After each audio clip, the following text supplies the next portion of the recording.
Here with the Puck Dogs, Rod and Chris, here with another day without sports. I'll tell you, we're on lockdown mode still here in Maui. We're going to be for another, today's the 2nd, so we've got, including today, we've got 29 more days of the lockdown, unless they extend it.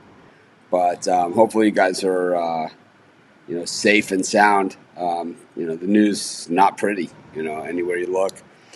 I don't understand some of the things that are going on out there, but it's not my decision to make. It's really not what our stuff is about. But just remember social distancing and, trying to stay away from people. I think that's really what this is all about. It sucks. Jason Moorhead, you're 9-0 on Sims. Yes, I am. I am 9-0 on Sim picks. Chris, you want to tell us about yesterday? I was 6-0 going into yesterday's. I could tell you every single pick I've made on the show. Chris can tell you them all too.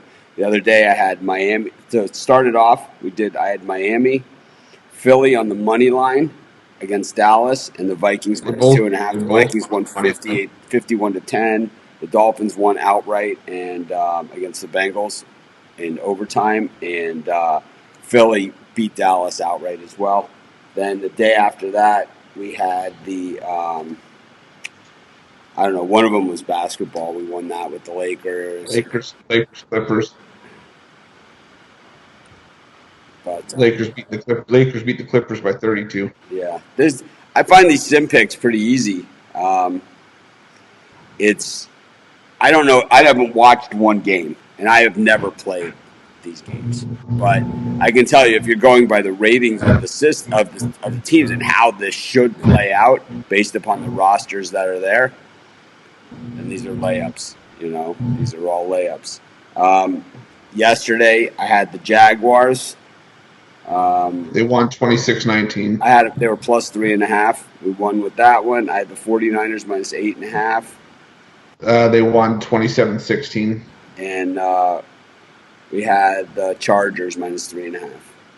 And it's like Rod said before the show, a last-minute pick six helped the Chargers cover 29-21. Whatever it takes. And that's how you get to 9-0 in the sim picks. It's not going to last forever, but I'll tell you what, I'd rather start 9-0 than 0-9. That's for sure. Pulling a page out of my book at that point. Yeah. I've done it too. I've had like NBA seasons where it's like, I think it was like 4 or 5 years ago. I started the NBA season. I'm like, man, it was one of those days where it's like, the NBA starts with a couple games, and the next day they have like 12 games. I'm like, man, I like 10 of these games. It's like 1-9. I got absolutely smoked. I was like digging for the whole season. It takes if you go 1-9, and you're a handicapper and they're keeping your record, it takes weeks to dig out from something like that. Because even if you're going like 5-2. It's still, those twos adding on now, all of a sudden, you're 6-11. It's like, a 500 day and stuff like that. But, I don't think my Sims picks are going to last forever, the way that I'm doing, especially since I don't know much about it. But today we're going to kind of get into like some off-topic stuff. There really isn't a lot going on in the world of sports.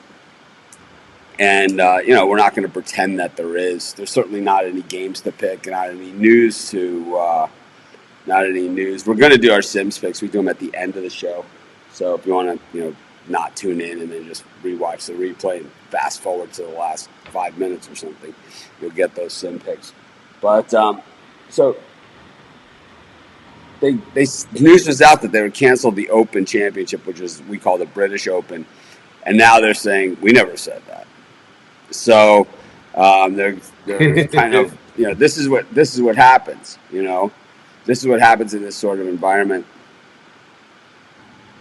But I haven't been betting at all.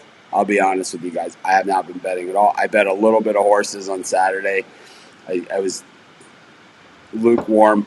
Rod and I did the Florida Derby. We both had the winner there, but outside of that,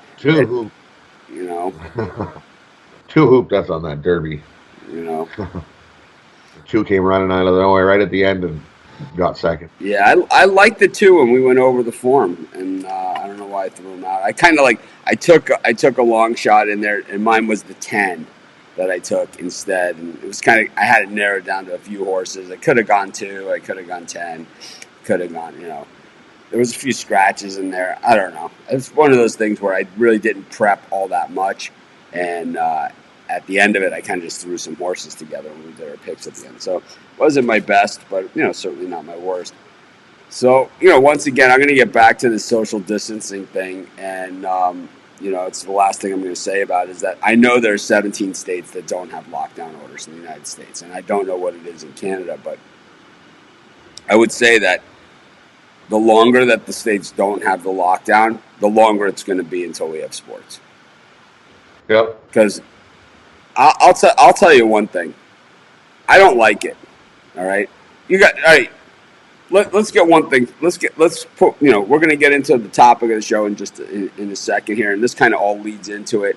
But I'm not. Well, I love you guys, and I like hanging out with you guys because you guys number one. You know your shit, right? And it's like really that's what it comes down to. You guys know your stuff, so it's like when I'm talking sports with you guys, and we're talking about sports betting, and it's like I don't just mean these guys. I mean everybody, right? Our group, right? Us, the Pick Dogs community that we have. 4,000 people in our Facebook group, millions of people right between Sports Chat and Pick Dogs that visit our sites. We have 8,000 actually in one Facebook group, 4,000, so 12,000 people in our Facebook groups. We have 3 million people that come to the website. We have 14,600 YouTube subscribers. We were adding 100 a day, before all this stuff started. And, we had 1.7 million YouTube views in a month, which is in the short month of February, right? So I'm talking about our community overall. That you guys, you know your stuff, but in general, I don't really hang out with a lot of people. I live on an island that we're remote. We're super remote here. Most of my friends that I have here are surfers, so they don't really follow sports all that much. They don't even ask, like, who do you think is going to win the Super Bowl or anything like that. And, so in general, it's like when most people know what I do, they always ask questions that are kind of like, to me, not really what I'm thinking about or not what I care about or not even what I feel like talking about. So I don't really hang out with a lot of people, just not, in general. I just don't. I don't, like, someone will ask me, if I see them and they know I'm in sports, who do you think is going to win the Super Bowl this year? It's like, shit, I don't even know if we're going to have a season, right?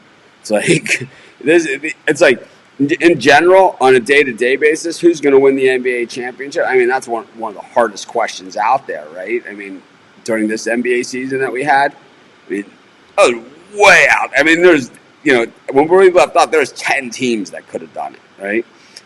And, I'm just trying to get through the day. It's like, I get on here and I grind with you guys. I do all those YouTube videos at night. I'm grinding. I'm looking through the articles that the guys have written. I mean, we're grinding just to get through the day. And someone's asking me, hey, how do you think the Bears are going to be this year?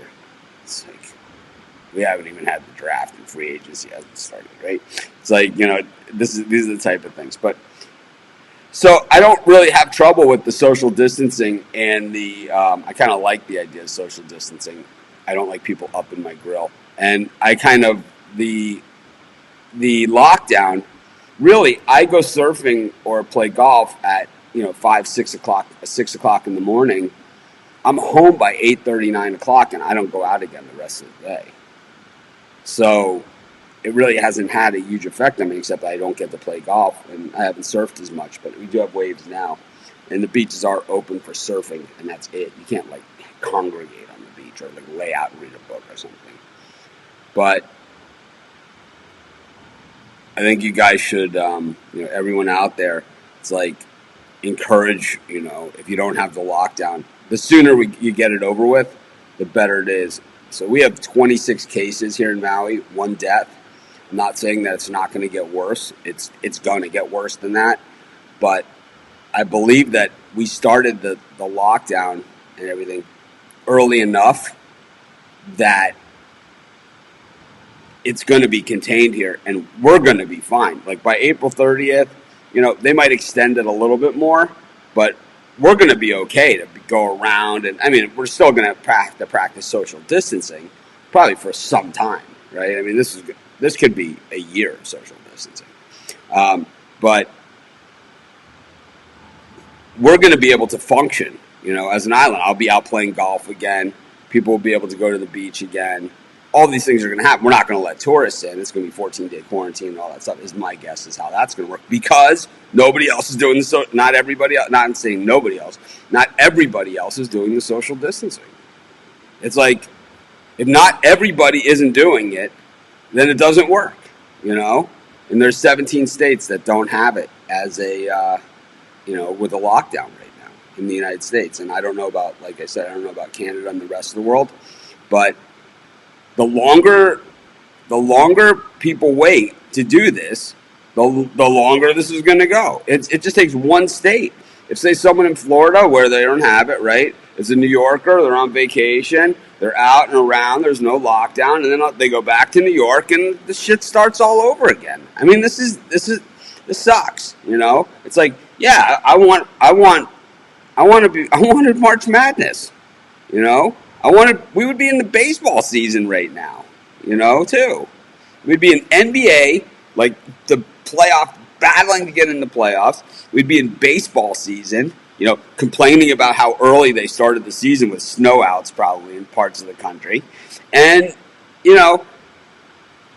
and winding down the end of March Madness. The Final Four, I think, would be this weekend, right, coming up. So, here we are. And it's like, if people don't do the social distancing, we're not going to get any closer. We're not going to get any closer. Anyways, the show today, the topic is just going to be, and it's kind of an out there topic, and I think it's kind of like, I know you guys know me because I talk here all the time, and I know you know these guys, but I think this is going to be our chance, and I'm going to try and do more of these. I know that you guys are going to, I want you guys to get to know us a little better. And I think, to get to know us better, and I'm not saying, come over for dinner. I mean, if you're in Maui, you're welcome to call me. Some people do, some people don't. A lot of people say they're gonna, and then they don't. It doesn't matter. But, I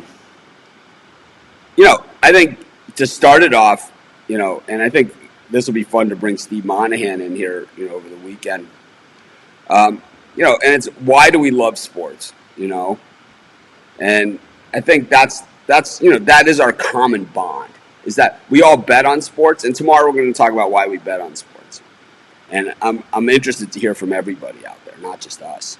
But, why do we love sports? And I think for me, it was, I don't come from the best childhood. I always hear people talk about their family and how much they, and it's like, I'm so jealous of all of you guys. I'm so jealous, man. I can't even tell you when I hear people say that. And for me, it was always this escape, It's kind of like how a lot of people go to the movies. A lot of people,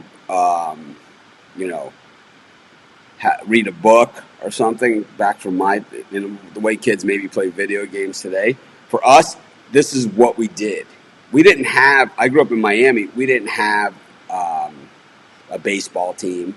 We didn't have a basketball team. We didn't have a hockey team when I grew up there. We only had the Hurricanes and the Dolphins, and that was it. The Hurricanes had a good baseball team, but that was the only baseball we really knew, was college baseball.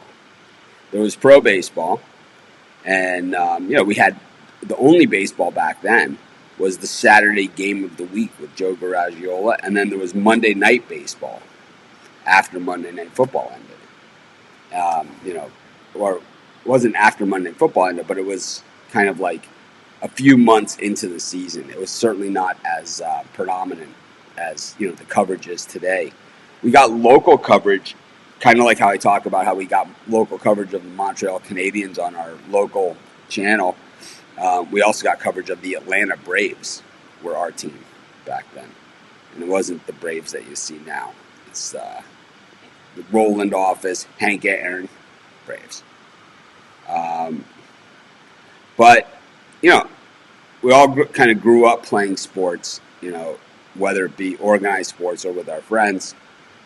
But for me, it was always kind of like I didn't have that great family life that everybody had. But still, it was that one thing I had to look forward to every week. And kind of like, you know, people, you know, I think that one thing about me that everybody knows around the world, you know, whether you're watching this in New York City or you're watching this in Alabama or in Louisiana or in California or in China, everybody knows that what you get from me is what I am, right?